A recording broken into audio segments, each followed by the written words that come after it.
Hello everyone, GZTV back with another video. I know I'm going to move this down here.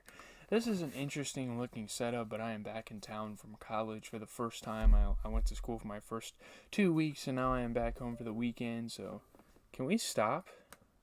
My fucking god, quit. My phone needs to... I said don't allow, and it just keeps fucking loading up. I don't know. We might have a problem here. I might have to plug my phone into the wall, but how's everybody doing? GZTV back with another video. We have Better Call Saul. We are going to be...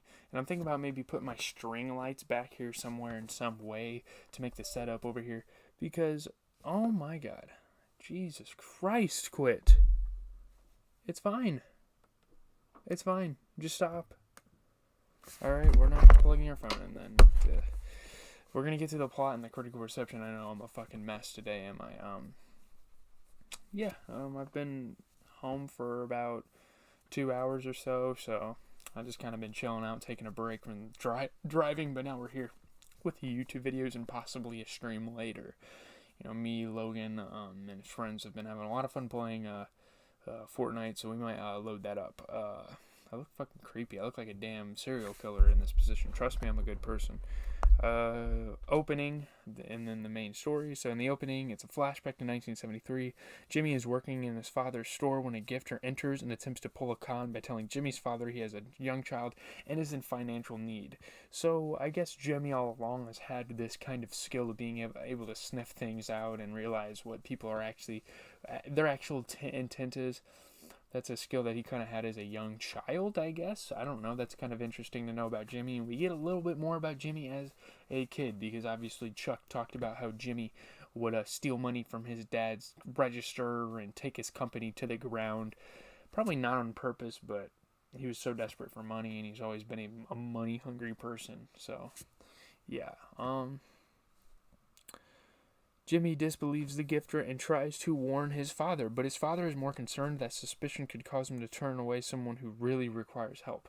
It's kind of like a boy cried wolf situation. You don't want to help someone if they're going to rip you off, but then again, if you think someone's going to rip you off, you don't help them, and they end up dying or something like that. There's going to be a lot of guilt on your hands, so he doesn't want to really take the risk. If he gets conned out of a couple bucks, maybe in the 70s that was a lot, but still, I mean...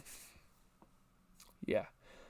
Asking for $10 is a lot for that time. Just asking for it out of pocket, I'm pretty sure. Yeah,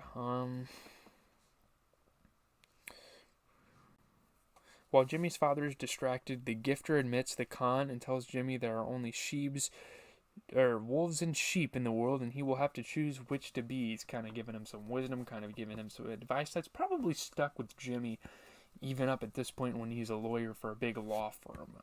And not for long, you guys. This is the episode he finally resigns, and he's going to go independent. This is when Saul Goodman's really going to start to shine through. Disillusioned by his father's gullibility, Jimmy steals money from the register, obviously, which Chuck discussed a couple episodes ago. But here's the main story. So Jimmy represents Mike when Mike tells the prosecutor that the gun found after the fight between Mike and Tuco... Well, it's not Tuco, so we're gonna have to get used to fucking crickets around here, I suppose. Because I forgot here at my house, there's fucking crickets in the basement. I'm in a basement, so it's a dry area. I don't know. I don't know what I'm saying. So yeah, obviously the fallout from Mike taking the $50,000 and saying that he'll take the blame for the gun. Take ownership of the gun. But Jimmy decides to quit D&M, but learns that if he quits, he will have to repay the signing bonus he received when he joined, so he kind of thinks it through, and he finds a way to get fired. He does some crazy shit, some Saul type of shenanigans going on in this episode, for sure. Jimmy finds a loophole in his contract which permits him to keep the money if he is fired without cause. I mean, obviously, Jimmy's a smart guy. Like, you may not think he's like a real lawyer. You may think he's like a con man. But he's a smart ass dude. You gotta admit that. I mean, the guy's good. He reads into stuff and he plans things out accordingly, And this is just one of the situations. While waiting at a stoplight, he sees an inflatable two-man outside an oil-changing shop, which is why the episode's called Inflatable, because he takes inspiration from this inflatable doll and just dresses the loudest of the loud, not appropriate attire for a professional law firm. Maybe if you were like an NBA courtside reporter, shout out to Craig Sager, but yeah, not in Jimmy's case. Inspired by the colorful display, he executes a plan to get fired by doing everything he can think of to be irritating at work, from dressing in flashy suits to playing bagpipes in his office to not flushing the toilet after trips to the bathroom. Literally taking fucking shits in there and not flushing. I mean, this guy was devious. He was a damn savage in this episode. Cliff finally fires Jimmy and tells him losing the signing bonus is worth it just to be rid of him. He's like, dude, I'll pay to get rid of you. You know what I mean? But yeah. Jimmy approaches Kim and attempts to convince her to partner with him in their own law firm. I feel like this was kind of inevitable with the relationship these two kind of have with each other. Yeah, it's kind of, I don't know. Kim's got her own opportunities. It's really interesting. Yeah, I feel like I kind of knew at some point that these two were going to try to work together, and obviously Jimmy initiates it here, which is probably expected. I think Kim is a little more ethical in her approaches and in her, in her values and stuff like that. Jimmy's like, no, I'm going to work with someone that's with a different firm and try to get them to work with me and quit their job. So, yeah, it's kind of interesting. Kim agrees, but only on the condition that Jimmy plays it straight and narrow and not try to be a con man, not try to be petty and bogus towards people to get his way. Yeah. Jimmy admits that he can only be himself, which means pushing the envelope on what is legal and ethical. So Kim politely refuses. She's like, look, if you're going to be scamming, if you're going to be conning people, I cannot work with you. I know you're yourself. I know you do what you do, but it's not ethical.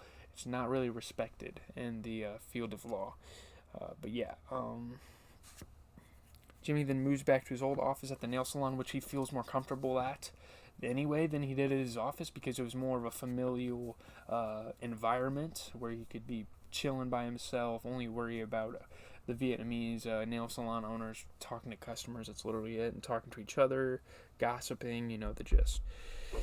So, moving on to Mike's situation, because again, it's really just Kim, Mike, and Saul. Those are the three characters that really matter. I mean, Tuco, Hector, all the Salamancas are starting to get more airtime and stuff on TV, but yeah. Mike promises to buy Stacy a new house in a better neighborhood and begins scouting Hector's restaurant. Kim proposes a compromise to Jimmy, suggesting they start separate solo firms, but share office space to save on expenses and support each other if needed. So yeah, Kim kind of comes around at the end of this episode, and she's like, yeah, we can work together, but it's going to be my way. Separate solo firms, share the same office. I mean, that means they can't really work with each other, though. I don't know, that's kind of weird. Jimmy considers her offer and does not immediately respond, so that's kind of cliffhanger. Will Jimmy take this offer of being separate law firms? Because I'm sure he wants to be with Kim. He has a romantic connection with her. Obviously, very positive reviews, 100% on Rotten Tomatoes, 8.88 out of 10. Rich in character and colorful suits, Inflatable is a funny and profound turning point for several key figures with life-altering decisions to be made. A 9.3 out of 10 on IGN. Jimmy decides to set out on his own solo path, but Kim isn't willing to fully walk it with him. So yeah, interesting. A lot of revelations. I don't have much to say. I was planning on making this video short anyways. It's not like a huge episode in the series. It's a turning point, but you get the